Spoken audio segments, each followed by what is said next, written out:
ডিমের কালিয়া বানাবো, সেই জন্য আমি জল দিয়ে দিচ্ছি।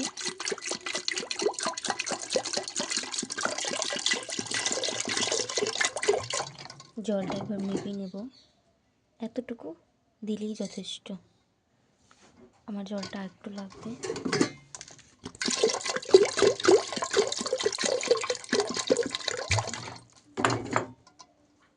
এতটুকু দেখতেই পাচ্ছ তোমরা, আমার এতটুকু জল হয়ে গেছে, আর জল দেবো না আমি। এর মধ্যে দেব আমি নুন। নুন দিলাম যাতে ডিমটি সেদ্ধ হয়ে যায়। এরপরে দেব তেল, 1 ফোঁটা 2 ফোঁটা দিলেই হবে, যাতে এটা বেরিয়ে না আসে। এরপর ডিমটি সেদ্ধ হয়ে গেলাম, তারপর দেখাচ্ছি ডিমের কালিয়া কীভাবে বানাতে হয়। শুরুতে যেগুলো লাগবে, টমেটো এরকম সাইজে, একটা বড় পেঁয়াজ, আদা, রসুন, লঙ্কা। আমি এখানে 6টা লঙ্কা, 6টা শুকনো লঙ্কা দিয়েছি, আর দিয়েছি 6টা কাঁচা লঙ্কা দিয়েছি, আর দিয়েছি 5টা শুকনো লঙ্কার গোটা গোটা। এদিকে দিয়েছি রসুন একটা গোটা, আদা, পেঁয়াজ দিয়েছি, আর দিয়েছি টমেটো। তো এগুলো কেটে তারপর তোমাদের সাথে দেখাচ্ছে। তো আমার এগুলো কাটা হয়ে গেছে এক তরিতে, তো এগুলো আমি দিয়ে দিচ্ছি। আমি দিলাম এর মধ্যে ধনে আর জিরে, এবারটা মিক্স করে তারপর দেখাচ্ছি। এগুলো না, মশলা দিয়ে দিয়েছি।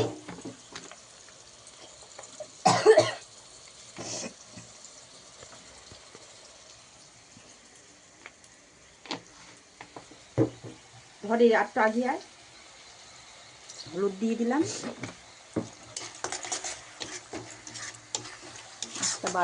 বাড়িয়ে দিলাম, কমানো ছিল। আর এই যে ডিম আমি ভেজে নিয়েছি এরকম লাল লাল করে, লাল লাল ঝাল ঝাল।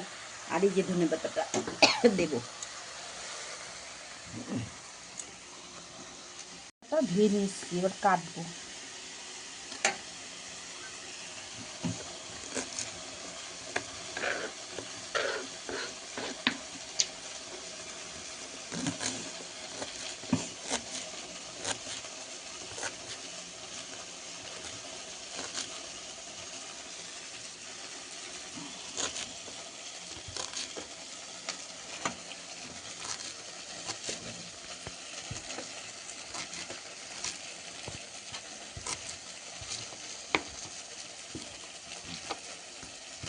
যেরকম পেরেছি কুচি কুচি করে নিয়েছি।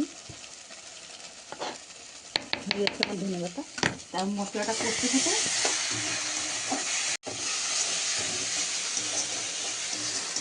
মশলাটা আবার কষা হয়ে গেছে, ডিমটা দিয়ে আর একটু কষাবো।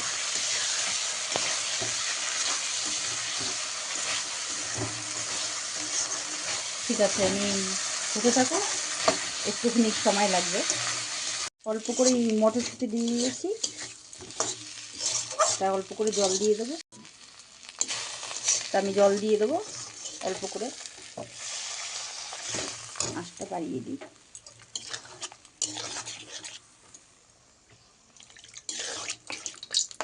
বাবা, হতে থাকুক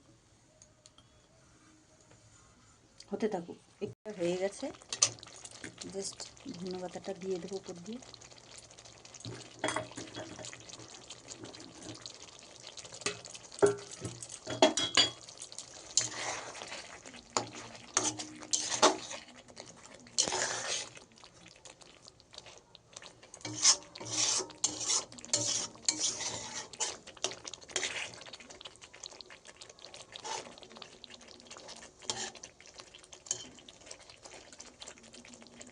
নামিয়ে দিই,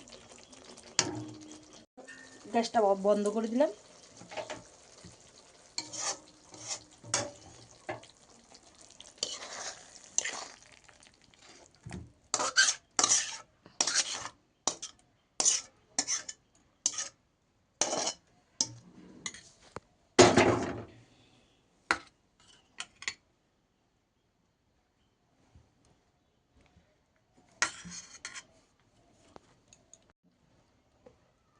ধনে পাতাটা আর একটু দিয়ে দিলাম উপর দিয়ে,